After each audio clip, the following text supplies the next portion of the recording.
Background: my grandparents have always been a big part of my life, as have the rest of my family. They had 5 children, including my father, and 13 grandchildren, 6 great-grandchildren. My grandparents are quite rich. They had 3 businesses until last year when my grandfather died. I am the child of my grandchildren and have always been very close to them. My grandma used to babysit me until I could go to kindergarten. I wrap Christmas presents for her every year. I decorate their house, and I worked at their bar on Fridays in college, no pay, as they are too old to do these things themselves. All this was offered to my cousins, but they never helped. My grandparents ran a show horse farm for over 40 years. It was what my father took with him and I quickly began to love. I used to go every weekend with my grandma up until high school when I started studying. Even though I don't ride horses anymore, my dad and I go to clean the stalls and look after the horses every week when my grandparents are away on trips. Usually once every 2 months. My grandparents were a huge part of my life. Problem: my grandmother died 4 weeks ago. It was devastating. My grandmother left my aunts, uncles, and dad about $85,000 each. Money for which she and my grandfather worked very, very hard. It was expected.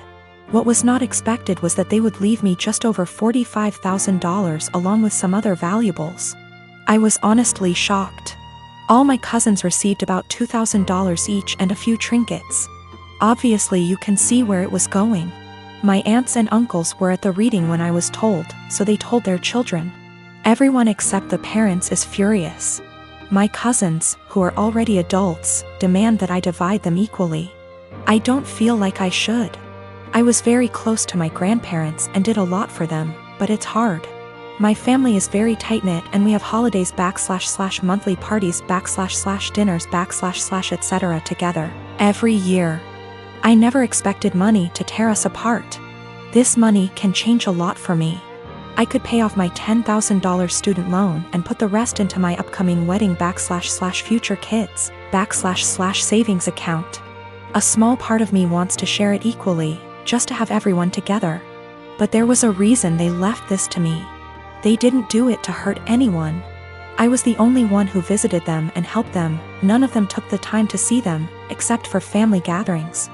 But no one understands this except my parents. It seems to me that I alone destroy the family. My aunts and uncles won't talk to my father until I split the money, and my cousins won't talk to me.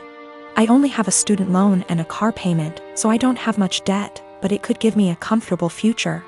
They all keep throwing in my face that they have families, house payments, college to pay for, etc. They keep saying I've been planning this for a long time, but I really didn't. I loved my grandparents. My fiancé tells me to forget about them and do what's best for me, but I'm a big family man. I don't want to split the money, that could really help me, but I feel like they can play with me, forcing me to choose between them and this. My parents also want me to keep the money for myself, as they think my family members are being ridiculous and demanding it. Is it right for me to keep that much? I feel like I deserve it. Is it right for me to put this money on my family? Or are the people I've been so close to all my life taking advantage of me? $45,000 versus $2,000 is a huge difference. PS, there is more in the will than I explained. Houses, classic cars, horses, farm, land, CDs, etc. The cashback / checking accounts I was given is the only thing that seems to be a problem for everyone. I have inherited more money than my cousins. They demand that I divide it equally between them or never speak to them again. I'm a professional ballet dancer for a living, but I also do some modeling in my spare time. Last weekend, I was doing a latex shoot. Before anybody says anything, it wasn't anything fetish-wise. It was just a shoot that called for wearing more uncommon types of fabrics. My outfit was a black full-body catsuit, so think of a skin-tight garment that covers from neck to toe, including gloves. If you've ever put on a wetsuit, then you can probably imagine how much of a pain it is.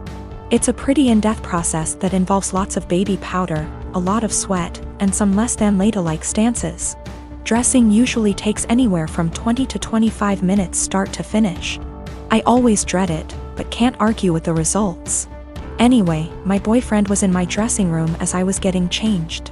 He doesn't always come along for shoots, but I needed him that day because my car is being repaired and we needed to go somewhere afterwards. His one kinda annoying thing is that he talks to me while I'm getting changed, even though I very politely asked him to let me do it in peace. If I'm just putting on a dress or something less complicated, it's not a problem.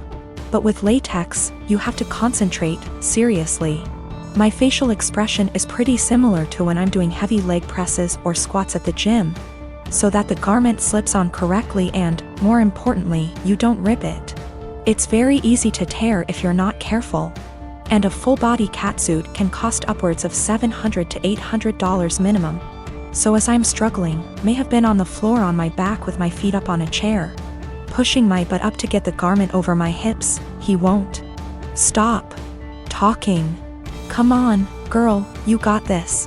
Do you want help? I don't think you put on enough baby powder. Babe, you got this, get that big ass in there. And I politely asked him several times to just let me concentrate. He responds by saying, relax, I'm just trying to help, before patting me on the butt. I'd had enough. I demanded he stand outside because he was being super distracting and I couldn't afford to rip the garment. I didn't ask him to help because there's a technique to getting latex on and he doesn't have it.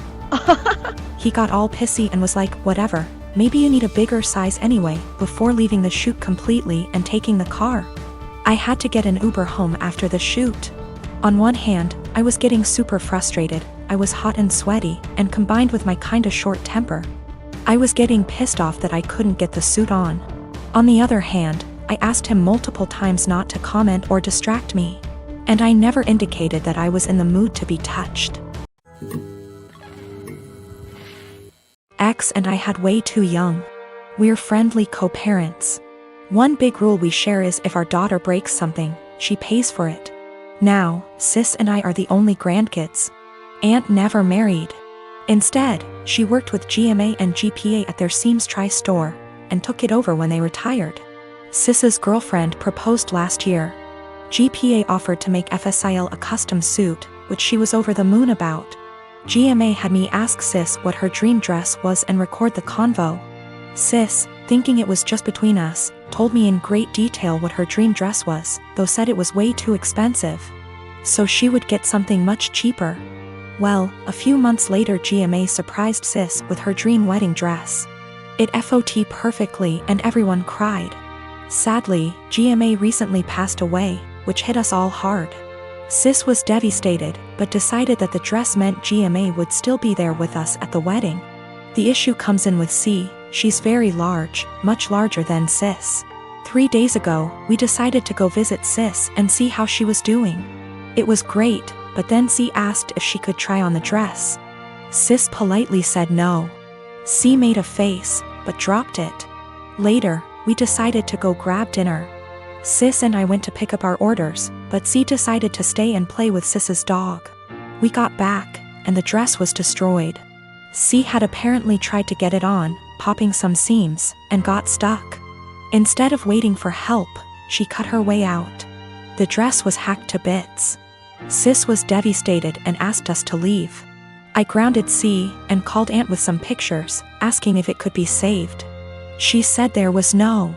She said she'd make a new one, but it wasn't the same. Then she dropped the bomb on me. GMA had hand-sewed most of the dress, used super expensive fabric, and put almost 500 hours in making that dress, since it was the only family wedding we'd have. In total, the dress cost $12,000, give or take. C has about $15,000 saved from various jobs, as well as winning writing competitions. This was supposed to help her in college. I took her to the bank and set in motion transferring all the funds, since as her parent I still have control over it. $12,000 to Aunt to pay for the new dress. $3,000 to my sister's wedding, as an emotional distress tax. I explained exactly why this was happening to C, but she sobbed the entire time, asking what was she supposed to do for college and saying it wasn't her fault. I told her she could get a job if she didn't get a scholarship. And it was her fault for trying on the dress after she'd been told no, and for not waiting until we got back. A few popped seams could have been fixed. Hacking the dress to pieces couldn't. C told my ex, and while she agreed C was in the wrong after the full story, said I shouldn't have ruined her future for a free dress. I reminded her of our rule, and she still thinks I'm wrong. 3K, that was to make up to my sister that C destroyed the last gift our dead grandma ever gave her. I consider that part of the price of destroying the dress, since even if Aunt remakes it, it's lost a great deal of its sentiment value. I pointed out how young we has her because I wanted to explain how a 31-year-old has a 16-year-old kid. I do not resent having her, she's the best thing I've ever done. I also brought up C's size because Sis has Crohn's disease and thus is very tiny. The dress was made her for size, and C is much larger than Sis. I love C as she is, but just holding the dress up, it was clear it wouldn't fit. The money was C's have fun at college money, not her college fund. My ex and I are paying for whatever scholarships don't. When she was asking what she would do for college, she was asking what did she do for fun and to buy things we didn't pay for. I got off the phone with my ex. I sent her the pictures, and she freaked. She apparently didn't believe me when I said it had been hacked apart, and believed it was just a few torn seams. She was pretty much on my side after. She told me that she spent the day badgering our daughter, asking her why she did what she did. And finally she cracked and said she was mad that grandma wasn't alive to make her a dress, and that it was unfair. My sister got a free beautiful dress as a reminder when my daughter got nothing. Despite the many things she was given after the funeral. She tried it on, took it off when the seams popped, and then in anger hacked it apart. If she couldn't have a dress from grandma, no one could. Her own words. Honestly, knowing she did it on purpose has just made things worse. The fact that she could be so. I'm a 30-year-old male and my best friend got married last week. I just bought a house and my wife is expecting out son in November. So I let him know I was limited in what I could contribute financially, but did tell him I would try my best. So, I went to the bachelor party in Maine, I rented the tux, and paid for mine and my wife's dinner at the rehearsal dinner. I also had a gift of $300 that I was going to give them, but we will get to why I didn't give it to them. His now wife, then fiancé, texted me multiple times a day with updates fine. I didn't always respond and it got to the point where if I didn't respond at least once a day, I'd get a call from my buddy. I have a full-time job and am redoing some rooms in my house, so I'm busy. She texted me for the following reasons. 1. My wife was not allowed to talk about our pregnancy at all. She didn't want anyone to focus on that more than her, the bride. 2. She was not going to order special food for my wife, no one asked her to. My wife was fine with whatever she was going to be served. 3. I was not helping the groom enough, he had to help her with favors, seating charts and programs. So I had to help him with those things, according to her. She also said to get ready to help with thank you notes after the wedding. 4. She said if I was a true best man, I would offer to pay for the bar bill. I don't even know what that means. 5. She had to read to approve my speech before the rehearsal dinner and wanted to be included as much as my buddy. She told me to make up things if I had to. I was also not allowed to include anyone but the two of them and no inside jokes or stories about my buddy that didn't include her. 6. Her last text said to tell my wife to keep it together and not make a pregnancy scene during the wedding. Also, she wanted her to choose a dress that downplayed her pregnancy as much as possible. I was just so aggravated. I spoke to my friend to see if he could reason with her. He told me to just play ball on this one, it's her day, and to cut him a break. Because he'd be dealing with her nonsense for the rest of his life. I was annoyed but calmed down. The day of, all the bride and my buddy do is scold me, berate me and bark orders. I head down to the bar for a drink. The bride's mother is there and warns me not to get drunk because I've ruined her daughter's day enough. I didn't give them the card with the cash and in the speech. I used my friend's exact wording about having to deal with her nonsense for the rest of his life.